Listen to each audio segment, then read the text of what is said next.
Hello, welcomes everyone.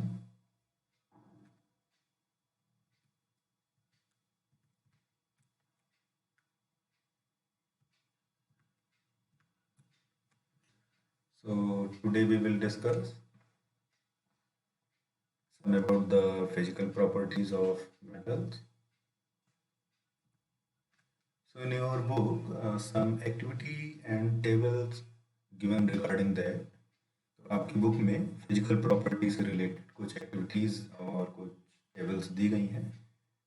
तो हम इस वीडियो में उनको डिस्कस करेंगे जिससे कि आप फिजिकल प्रॉपर्टीज को अच्छे से समझ जाएंगे।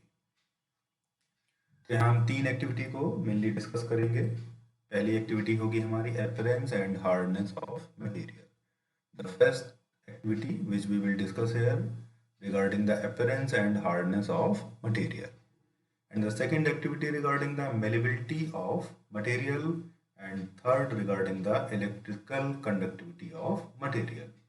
तो दूसरी एक्टिविटी होगी हमारी मेलेबिलिटी ऑफ मटेरियल के लिए और तीसरी एक्टिविटी हमारी होगी इलेक्ट्रिकल कंडक्टिविटी के लिए। तो एक एक करके हम आगे कुछ स्लाइड देखेंगे और इन एक्टिविटी को डिस्कस करेंगे। Appearance and hardness of material आपकी बुक में टेबल है और मैंने पहले बताया भी था इसके बारे में। So in this table here you are seeing some materials are there. कुछ मटेरियल्स को यहाँ दिखाया हुआ है टेबल में और आप देख सकते हैं इन मटेरियल के नाम है यहाँ पर जस्ट लाइक आयरन, एक मटेरियल लिखा है। देन इन दूसरे कॉलम में हमने अपीयरेंस को दिया हुआ है शाइनी और डल। तो आप लिखेंगे कि मटेरियल जो है वो कैसा है, उसका अपीयरेबिलिटी कैसी है, उसका अपीयरेंस कैसा है, वो शाइनी होता है यानी कि चमकदार है या फिर उसमें चमक नहीं है, वो डल है। और एक और जो कॉलम हमने बनाया हुआ है उसमें हमने लिखा है हार्ड, यानी कि मेटल जो है हमारा, यानी कि मटेरियल नॉट मेटल एक्चुअली। ये जो मटेरियल है जिसको कि हमने यहाँ कंसीडर किया होगा इन टेबल में, वो कैसा होगा, हार्ड होगा यानी कि वेरी हार्ड होगा या फिर वेरी हार्ड नहीं होगा। तो हम एक एक करके उनको देखेंगे और डिस्कस करेंगे। आयरन, तो पहला मटेरियल हमने लिया आयरन। अगर आप इसके अपीयरेंस को देखोगे तो ये कैसा होता है, शाइनी, चमकदार होता है आयरन। अगर ये रस्टेड नहीं है तो आप देखोगे कि नया आयरन का पीस चमक होती है उसमें ये, और ये बहुत हार्ड होता है, वेरी हार्ड। इसमें कोई डाउट नहीं होना चाहिए, सभी ने आयरन देखा हुआ है, शाइनी है और वेरी हार्ड है। दूसरा मटेरियल हमने लिया है कोल। कोल भी सभी ने देखा होगा। आप देखते हो कि कोल में कोई ऐसा शाइनीनेस, कोई चमक नहीं होती है, तो इसलिए हम इस मटेरियल को इस मटेरियल को क्या कहेंगे, डल, यानी कि कोल कैसा है, डल है। और ये हार्ड भी नहीं होता है, इसलिए हमने क्या लिखा है, नॉट वेरी हार्ड। अगला मटेरियल हमारा है सल्फर। सल्फर आप में से शायद कुछ ने देखा हो या कुछ ने शायद नहीं देखा हो, पर अगर आप कभी सल्फर देखेंगे इट इज आल्सो डल, इसमें भी कोई चमक नहीं होती है और ये भी जो है हार्ड नहीं होता, नॉट वेरी हार्ड। अगला हमने मटेरियल लिया हुआ है एल्यूमिनियम। एल्यूमिनियम आप सभी ने देखा होगा, इसमें एक चमक होती है। घरों में आपके बहुत सारे यूटेंसिल्स हैं जो कि एल्यूमिनियम के बने होते हैं, आप देख रहे होंगे अगर वो अच्छे से क्लीन है, साफ है, तो उनमें एक चमक होती है।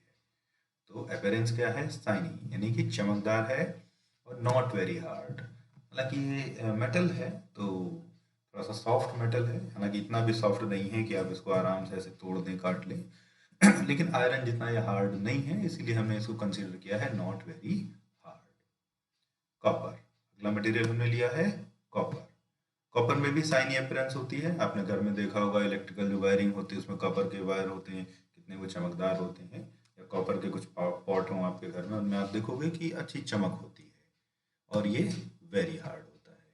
तो इस एक्टिविटी में हमने क्या देखा, अपीयरेंस, हमने अपीयरेंस पर डिस्कशन किया है और उनकी हार्डनेस पर, कि जो मटेरियल हमने लिया है वो देखने में कैसा है, चमकदार है या फिर चमकदार नहीं है, और हार्डनेस लेवल क्या है कि वो बहुत हार्ड है या फिर हार्ड नहीं है। तो यहाँ हमने कुछ मटेरियल्स को यहाँ लिया हुआ था, आप चाहें तो ऐसे और मटेरियल ले सकते हैं और उनकी टेबल आप बना सकते हैं। ठीक है, तो अगली स्लाइड में हम ऐसे ही कुछ और मटेरियल्स के बारे में बात करेंगे। तो हमारी अगली एक्टिविटी किस रिगार्डिंग है, याद है आपको, अभी सब बिल्कुल शुरू में बताया था।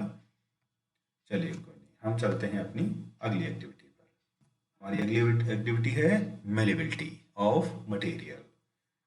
प्रॉपर्टी आप जानते हो malleability. Malleability is the property of material as we start to beat then it convert into a thin sheet. ये मटेरियल की वो प्रॉपर्टी है कि अगर हम इसको बीट करना शुरू करते हैं, पीटते हैं किसी चीज से, तो क्या होता है, वो मटेरियल पतली शीट्स में कन्वर्ट हो जाता है, पतली उसकी चादर बन जाती है। ये प्रॉपर्टी कहलाती है मेलेबिलिटी। इसके रिगार्डिंग आपके एनसीईआरटी बुक में एक्टिविटी 4.1 दी हुई है, और यहाँ आप एक फिगर भी देख रहे हैं। ठीक है, इस फिगर को आप देखो। ये जो फिगर आपने देखा हुआ है, इसमें एक हमने हैमर लिया हुआ है, और ये हमारे पास है आयरन नेल्स।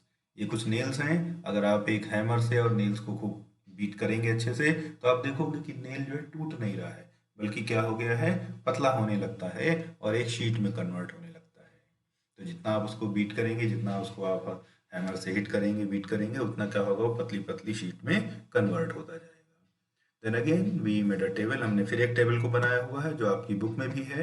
इसमें हमने एक तरफ ऑब्जेक्ट लिए हैं और दूसरी तरफ चेंज इन शेप, कि अगर हम उसको बीट करते हैं, अगर हम उसको किसी भारी चीज से पीटते हैं, तो उसमें क्या चेंजेस होंगे। ठीक है, तो पहला मटेरियल हमने लिया आयरन नेल। हमने आयरन नेल को लिया, और आपने फिगर में भी देखा हुआ है कि जब हम आयरन नेल को लेकर के बीट करना शुरू करते हैं, तो क्या हो जाता है, फ्लैटन हो जाता है, यानी कि पतली शीट में कन्वर्ट हो जाता है, चपटा सा, बिल्कुल पतला पतला होने लगता है। दूसरा मटेरियल लिया हमने कोल बीज। कोल बीज को लेंगे, आप अगर उसको हैमर से हिट करेंगे तो क्या हो जाएगा, वो ब्रेक इनटू पीसेस, वो छोटे छोटे पीसेस में टूट जाएगा, वो जो है पतली शीट में कन्वर्ट नहीं होगा। तो ये कोल का प्रॉपर्टी है। तो आप कह सकते हो कि कोल में जो है मेलेबिलिटी नहीं होती, क्योंकि उसको बीट करने पे क्या हुआ, वो टूट गया, वो पतली शीट में कन्वर्ट नहीं हुआ।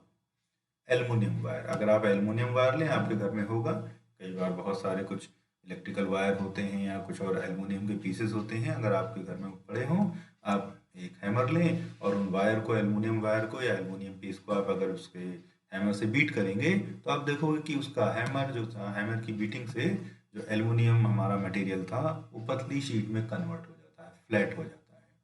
ठीक है, वो पीसेस में नहीं टूटेगा, वो पतली फ्लैटन शीट में कन्वर्ट हो जाएगा। It means aluminium also having the capability of malleability. तो एल्युमिनियम में भी क्या है, मेलेबिलिटी होती है।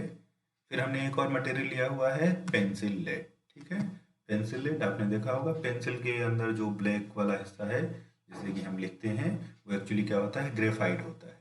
तो अगर आप उसको निकालेंगे और हथौड़ी से बीट करेंगे, then break into pieces, it will now be, क्या हो जाएगा, it will not convert into sheet, वो पतली शीट में नहीं कन्वर्ट होगा, बल्कि बहुत सारे छोटे छोटे टुकड़ों में टूट जाएगा।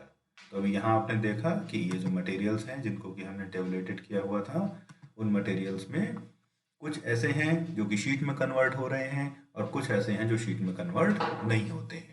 तो जो शीट में कन्वर्ट हुए उनको हम क्या कहेंगे, मेलेबल, और जो नहीं होंगे उनको हम कहेंगे नॉन मेलेबल। ओके, अब हम अगली स्लाइड में चलेंगे, अगली एक्टिविटी में देखेंगे कि क्या है, कंडक्टिविटी ऑफ इलेक्ट्रिसिटी। अब हम इस एक्टिविटी में ये देखेंगे कि कैसे कंडक्टिविटी जो है वो कुछ मटेरियल के थ्रू होती है और कुछ के थ्रू नहीं होती, यानी कि electricity could not be conducted by all the types of material. It can be conducted by some material and by some it couldn't be. तो आप देखोगे कि जो बहुत सारे मटेरियल हैं हमारी सराउंडिंग में, उनमें से क्या हुआ कि सभी से इलेक्ट्रिसिटी कंडक्ट नहीं होती है। कुछ ऐसे हैं जिनसे तो इलेक्ट्रिसिटी कंडक्ट होगी, और कुछ होंगे जिनसे इलेक्ट्रिसिटी कंडक्ट नहीं होती है। तो हम उनको डिस्कस करेंगे। और यहाँ आप एक फिगर देख रहे होंगे, या आपने एक फिगर देखा हुआ है, ये हमने एक बैटरी ली हुई है जिसको कि आप सेल कहते हैं सिंपली। और फिर हमने क्या किए हैं, देखिए, ये कुछ हमने वायर लिए हुए हैं, ये आपको दिख रहे होंगे, कुछ ग्रीन, रेड और ये ब्लैक सा। और ये हमने क्या किया, एक बल्ब लिया हुआ है, बल्ब है। और यहाँ देखिए, वायर तो मालूम है आपको कि वायर कॉपर का होता है या एल्युमिनियम का होता है। और फिर हमने ये एक और मटेरियल लिया, ये हमने लिया नील। ठीक है, ये क्या है, कोई एक नेल है। तो इस नेल से जब हमने इसको कंडक्ट किया है, तो जब हमने इस नेल से और वायर को कंडक्ट किया, और फिर वायर को हमने बैटरी से कंडक्ट किया हुआ है, तो हमने देखा कि जो बल्ब है वो ग्लो करने लगता है, लाइट प्रोड्यूस कर रहा है, लाइटनिंग होने लगती है बल्ब में। इसका मतलब क्या हुआ कि इस नेल के थ्रू जो है वो इलेक्ट्रिसिटी कंडक्ट हो रही है। तो ऐसी है एक्टिविटी हम इन मटेरियल के साथ कर सकते हैं। जैसे कि आप देखिए 2 कॉलम बने हैं टेबल में, मटेरियल, गुड कंडक्टर और पुअर कंडक्टर। तो मटेरियल 2 तरीके का है, एक तो इलेक्ट्रिसिटी कंडक्ट करेगा, गुड कंडक्टर, और एक जनरली नहीं करेगा या बहुत ही खराब, बहुत ही बेकार तरीके से, वेरी पुअर क्वांटिटी में करेगा, उसको हम पुअर कंडक्टर कहेंगे। तो पहले हम देखते हैं आयरन नेल। आयरन नेल से, अभी आपने इस फिगर में भी देखा हुआ है कि अगर आप आयरन नेल से इलेक्ट्रिसिटी को कंडक्ट कराएंगे तो क्या हो जाएगा, वो इलेक्ट्रिसिटी को कंडक्ट करेगा, it is a good conductor. तो आयरन नेल क्या है, एक गुड कंडक्टर है। दूसरा एक मटेरियल आपने लिया सल्फर। सल्फर देख रहे हैं आप, सल्फर लिया, अगर आप सल्फर से इलेक्ट्रिसिटी कंडक्ट कराने की कोशिश करेंगे तो सिंपली कंडक्ट नहीं होगी, that's why sulphur is a poor conductor of electricity. Now coal piece, coal piece आपको इजीली अवेलेबल हो सकता है, आप इसके साथ एक्टिविटी कर सकते हैं। अगर आप इसी एक्टिविटी में, जो हमारा फिगर है यहाँ पर ही हमने आयरन नेल लगाया है, अगर आप इस आयरन नेल को यहाँ से हटा दें और इसकी जगह आप क्या करेंगे, कोल पीस, ये जो कोल का पीस है यहाँ पर आप इसको यूज़ कर लें, और एक तरफ एक बैटरी वाला वायर और एक तरफ अगर हम बल्ब वाले वायर को उससे ज्वाइंट करेंगे तो आप देखोगे कि इससे इलेक्ट्रिसिटी कंडक्शन नहीं हो रहा है, it means coal is also a poor conductor of electricity. Now then copper wire. Copper wire के बारे में तो आप सभी जानते होंगे कि घर में जितनी वायरिंग है सब कॉपर की होती है और उससे बहुत अच्छी इलेक्ट्रिसिटी कंडक्ट होती है। तो आप इस नेल की जगह क्या करेंगे, कॉपर वायर को लगा देंगे और आप देखेंगे कि इलेक्ट्रिसिटी बहुत अच्छे से कंडक्ट हो गई है। ठीक है, तो यहाँ हमने एक एक करके 3 एक्टिविटीज़ को देखा और उनसे ये जानने की कोशिश की है कि कैसे अलग अलग तरीके के मटेरियल्स में अलग अलग प्रॉपर्टीज़ हैं, जहाँ पर वो अलग अलग तरीके के फीचर्स को शो करती हैं। तो इन्हीं के बेसिस पर हम उनको फिजिकल प्रॉपर्टीज़ में डिफ्रेंशिएट करते हैं और उसी डिफ्रेंशिएशन के बेसिस पर जो है हम उनको अलग अलग कैटेगरी में डिवाइड कर देते हैं। ठीक है, तो हमने पिछले सेक्शन में देखा था कि मेटल की कुछ फिजिकल प्रॉपर्टी हैं और नॉन मेटल की भी कुछ फिजिकल प्रॉपर्टी हैं। तो ये जो फिजिकल प्रॉपर्टी हमने अभी यहाँ डिस्कस की, इसके बेसिस पर आप इन सारे मटेरियल को डिफ्रेंशिएट कर सकते हैं कि कौन सा मटेरियल जो है वो मेटल होगा और कौन सा मटेरियल जो है वो नॉन मेटल होगा। Okay, I hope that you understand, and you all now we need to subscribe my channel and press the bell icon, and also write the comment for suggestion, and thanks to join it. Okay.